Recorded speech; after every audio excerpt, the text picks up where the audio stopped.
Hi folks, welcome to a very, very, very upsettingly slanted beer review. And I'll just let you know that in about 5 minutes time, the oven is going to go off because I've got some chicken in the oven. And I thought I'd just do a bit of that. So it's going to be a bit of a mess of a video. And I've already had a couple of beers because I've got an impromptu day off or a shift swap. So it means that your Uncle Peter can just have a couple of drinks. And yeah, I don't know why the camera's like this, but I thought I'm just going to keep it that way. And yeah, you've just clearly seen me pull my pants up. So today, it's been a little while and we're going to Cloudwater. And this is a can of Behind the Mask, which is rich and smooth, and it's a barley wine, a classic winter warmer, 10.5% ABV. The classic English barley wine is an ideal winter warmer. Deep malt flavours slowly unfold with each sip, demanding you take the time to appreciate every nuance. Best enjoyed in front of a roaring fire. Don't really feel like setting any buildings on fire today, so you're just in my kitchen. And yeah, I picked this can up from the Cloudwater tap room after we went to Indie. Still got my, because I'm a prick, I've still got my wristbands on. And yeah, it was a ticketed after party event at Cloudwater, where they were sort of like opening up some rare barrel aged bottles. But for the time we were there, they opened 2 bottles. But do you know what? I love Cloudwater. It was just a nice atmosphere, although talking to some people, they were expecting a few more people. In fact, that's really starting to upset me now, so we'll slightly try and adjust that. Yeah, so I mean, it was a good atmosphere. There was, for me personally, just the right amount of people in there. But when I was having a smoke outside, I was talking to some people who were saying they were expecting quite a few more people. Prior to that, we'd been to Track, and yeah, so myself, Adam from Mersey Beer Reviews, and Craig from Kent Beer Reviews found ourselves in Cloudwater and had an absolutely wonderful time. So while I was there, I picked up a few cans, and this was one of them. So I don't think I've actually had a Cloudwater barley wine. I did pick up a can of the recent Persistence is Utile, although I did have a taster of that at Indie, just to make sure that I'd enjoy it, which I did. Didn't buy a measure of it while I was in Cloudwater, but towards the end of the evening, I think it was either Craig or Adam had bought one, and yeah, we were struggling to finish our drinks and we were getting very tired, and the alcohol was creeping in, and I had a couple of tastes of it, really enjoyed it. Looking forward to actually opening up the can and just devouring it. But yeah, so I've finished work for the week. Well, I say that. My usual Saturday shift has been swapped to a Sunday. Happy days. I'm cooking some chicken because we had some frozen chicken that we didn't really know what we wanted to cook with it. So did that Nando's like bag and bake, and I also had some, what was it now? Some Yo Sushi like Korean barbecue marinade. So just portioned up some chicken and I've got that in the oven as well. So it'll be overcooked because that's the one meat that I'm always terrified about cooking, and it always ends up overcooked. But in less than a minute, you're going to get the oven beeping, but I'm going to leave it because I'd rather have slightly dry cooked chicken than take the risk and have underdone chicken, because I've got a gig tomorrow, I've got work on Sunday, and I don't really feel like shitting out my body weight over the next couple of days. What a beautiful image for everyone there. So yeah, got brand appropriate glassware. Nice little Cloudwater taster glass. I do find the smaller the glass, the longer the beer lasts. And there's a good wordplay there, but I'm not linguistically agile to or articulate enough to actually do that.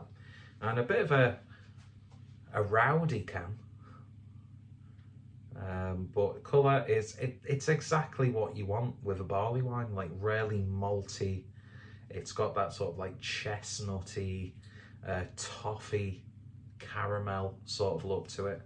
With and it doesn't help that I'm pouring a can into a very small glass. But I'm a pretentious prick. I'm wearing a worker's jacket with an Andy Warhol Uniqlo t-shirt, and I have a brutal enamel badge from the Barbican in London. So I look like Andy Warhol with a thyroid problem. I'm very pretentious, but it just means I know the best places to eat. I know the best places to drink. I listen to the best music. I know the best artists. And yeah, I'm just a pretentious sod at the end of the day. Almost like a 70s queen. But anyway, I digress. So yeah, a barley wine from Cloudwater. I'm all for that. A little bit of sweetness on the nose. Like that chewy, dense, like syrupy fruit sweetness with a subtle hint of caramel. To be honest, and it might be due to the vessel from which I am drinking this beer from, not really getting too much aroma. It's quite a subtle, satisfying nose. There is that sort of like booziness coming through, but it's not like really in your face or anything like that. And to be honest, the more that it's breathing in the glass, you're getting that sort of like sweet malt, slightly musky sort of aroma. Almost like fruit cake. Nicely spiced. Sort of like autumnal winter cakes. Nearly fucking twatted my own nose with the glass there. I think that makes for much more interesting viewing than an actual beer review, me causing physical harm to myself. Not in that way. But yeah, smells really nice actually. So let's give it a taste. Cheers.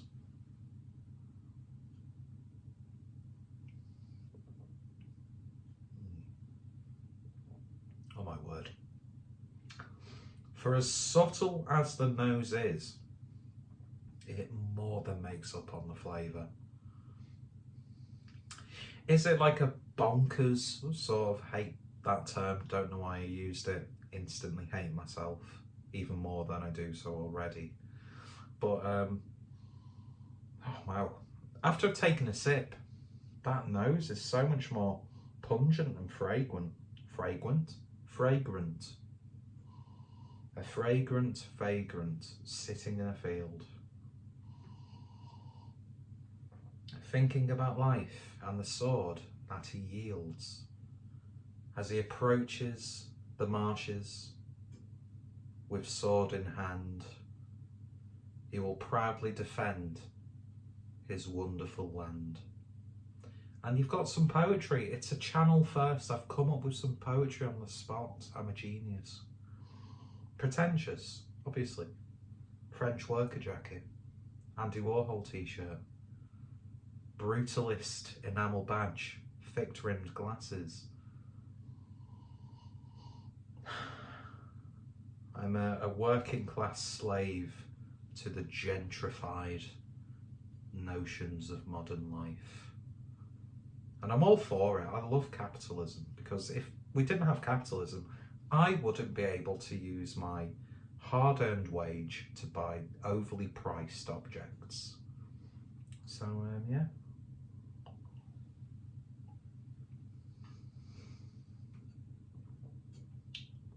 It's got that perfect level of sweetness. It's almost like it's not treacle, it's not honey, it's not maple, it's just that you could drizzle that over the top of a banana bread and it'll be fantastic. It's like liquid banana bread, but usually banana flavours are brewing faults, but not with this. It's very sort of like dense and cakey, just the right amount of sweetness. Really getting no inkling of that 10.5% ABV on the taste. You only get that through the nose. It's gentle, it's rounded, and I'm very much lacking on barley wines on the channel. They're just sort of like beers that I have every now and then, so I don't have sort of that like reference point of what an amazing barley wine is compared to a really disappointingly badly brewed barley wine. But I know what a barley wine tastes like, and this is a damn fine example from my experience with barley wines. I've just spilled some over Andy Warhol and his skull. By the way, the Andy Warhol Diaries is an absolutely fantastic documentary on Netflix. I really want to pick up a copy of the actual book. Although, there's like, is it all true or is it heavily edited? I mean, you could sort of, I can't remember who came up with the phrase, but if you're going to print the truth or the legend, print the legend. And that's also really one of the great lines of dialogue from 24 Hour Party People, aka the best film of all time. And it's about Manchester. It's all encompassing. If John Cooper Clarke was a beer reviewer, he'd have a much better beer review channel than I would. But I would like to say, or I'd like to think, that I am like the Tony Wilson of beer reviews. Because you've got that sort of like jokey Alan Partridge side of things, which was based a lot off Tony Wilson. And of course, who played Tony Wilson in 24 Hour Party People? Steve Coogan. If you don't watch Control, it's 24 Hour Party People is a better film about control than Control is, considering it's a film solely about Ian and Joy Division. Plus, Paddy Considine nails. Oh my God, what's his name? The Joy Division manager. Completely forgotten. Rob Gretton.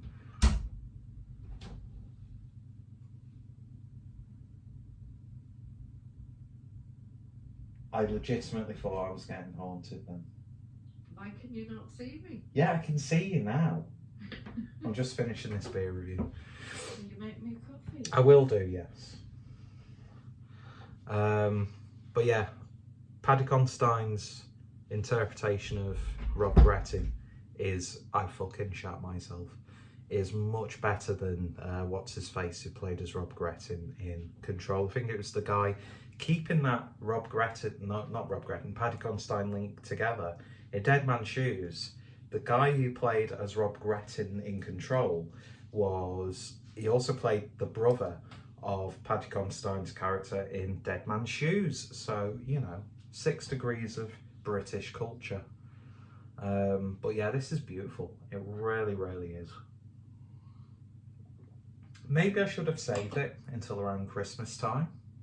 I know Adam, Mersey Beers, picked up a can of this. Probably could have done a live review with him, get some live content up. But yeah, this is wonderful. Really, really good. Nothing like whoa or like taking it to the next level. Just a well brewed barley wine. So yeah, Behind the Mask from Cloudwater, a barley wine. 10.5% ABV, classic winter water, warmer. The artwork's really cool, it's sort of like cracked, aged paintwork on a surface. And of course, Paul Jones taking the photos again. Lovely stuff, really, really nice. If you like barley wines, I think you'll really enjoy this. And I think by now, my chicken is going to be well and truly overcooked, but it is what it is. I'd rather have overcooked dry chicken than undercooked diarrhea inducing chicken. And we've all been there. We've all been there. Anyway, what a mess of a beer review. Fantastic stuff, highly recommended. If you have tried it, let me know your thoughts, opinions down below. I've got a feeling they'll barrel age that, and I think it'll work really well with some slightly different barrels. Doesn't always have to be bourbon, doesn't always have to be like sherry. Put it in a muscat barrel. Do they barrel age what's that Scottish drink called? Buckfast.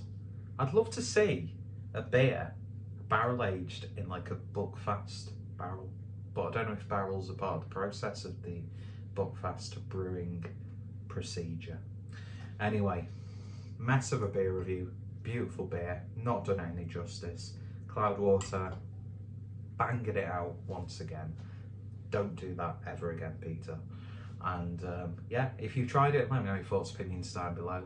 I might have actually done a Cloudwater barley wine previously. Links will be in the description. I've probably had a couple over the visits that I've made to the tap room in Cloudwater.